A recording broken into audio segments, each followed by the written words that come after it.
I think there's like that weird balance of like, yes, you're telling a story that's like, all the characters are you in some way.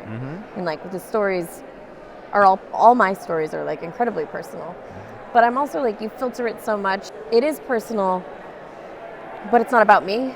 Yeah, of course. You know, you're trying to communicate like ideas that you've had, but like, or like feelings that I've had or experiences that I've had, but relate it in a way where it's like, these are things that I think everybody experiences on some level, you know? So you grew up in, just so I can string some things together. Yeah.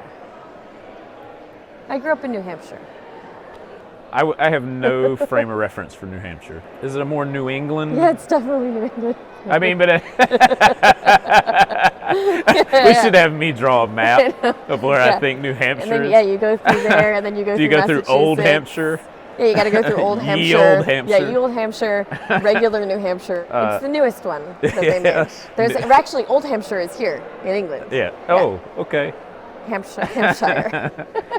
The Shire. And now this is the new one. So that's where I grew up. Do y'all call it the Shire? No.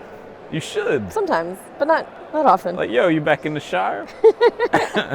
I'm so moored, like connected to where I'm from. Yeah.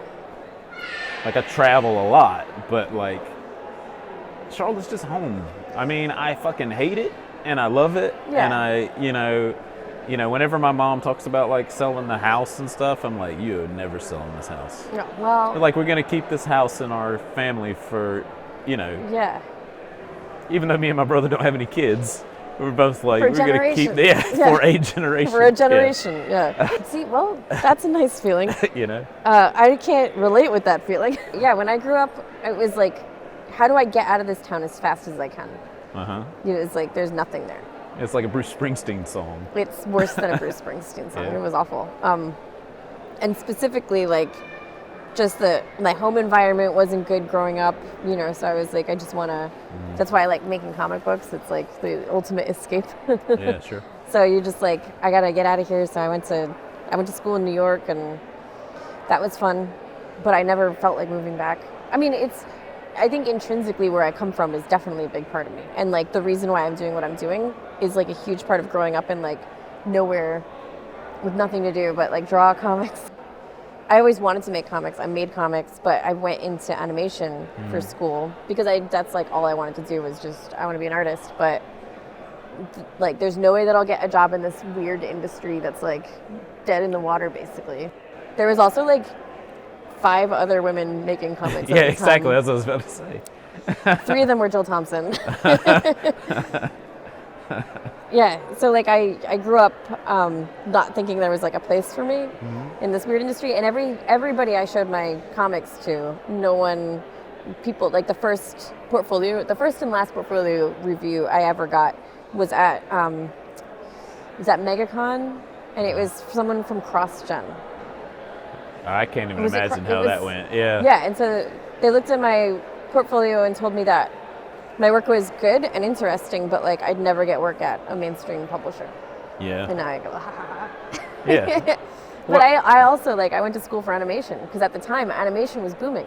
Like you remember it was like Anastasia just came out and like everyone's making giant animated movies, and I thought, well, this would be great. And then my second year in school, you know, $40,000 later, second 2 years into school, and I was like, every animation company just bottomed out, and then I was like stuck in this industry where I was like, I don't even like animating. I worked on one movie, Super Troopers. I did Really? I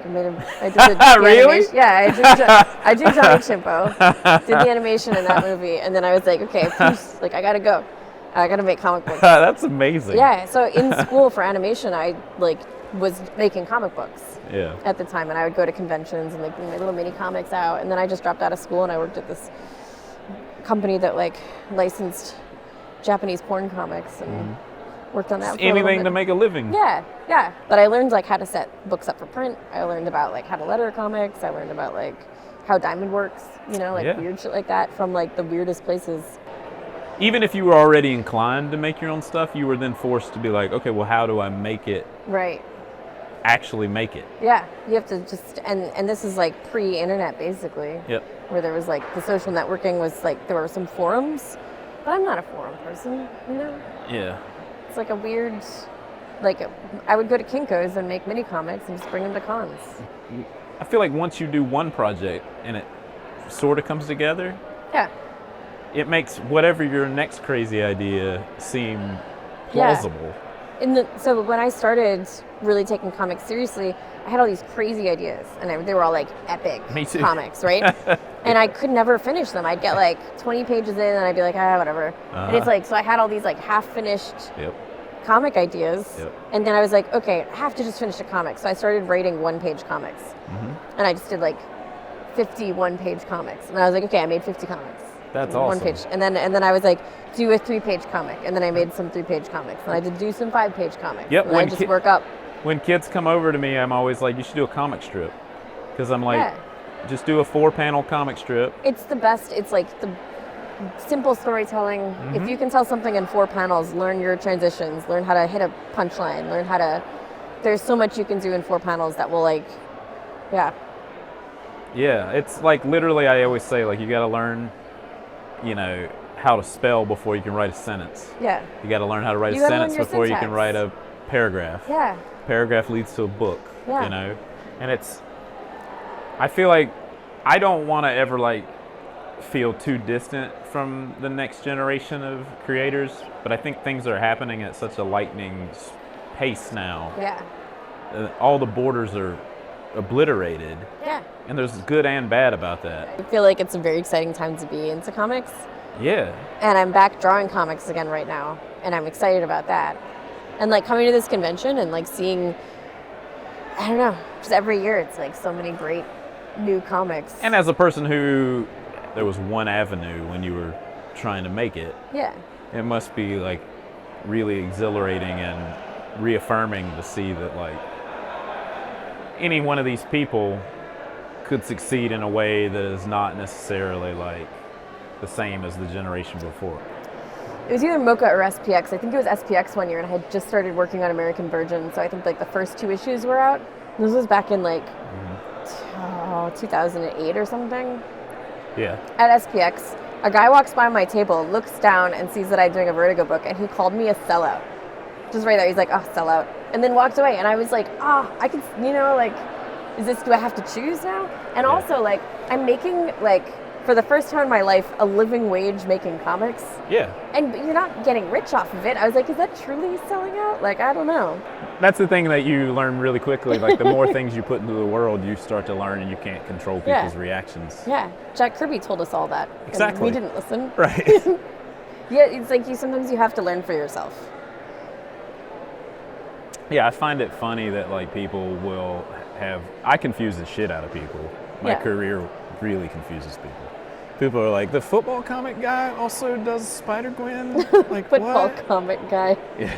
Or, like, they're like, the Spider-Gwen guy does a redneck football murder comic? He also does action hero comic strips. And well, I guess that's like Gotham Academy. Right. Southern Cross. Like, it's good to be kind of across the board with. It's just genre, though, right? Yeah, exactly. A lot of people sort of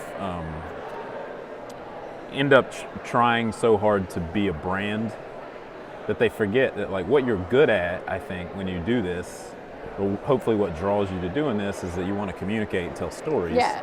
And genres are just different ways to tell your stories.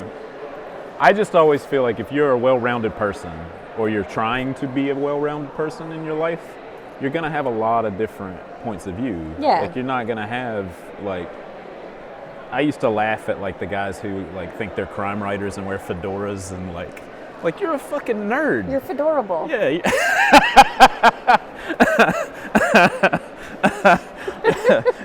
You win, madam.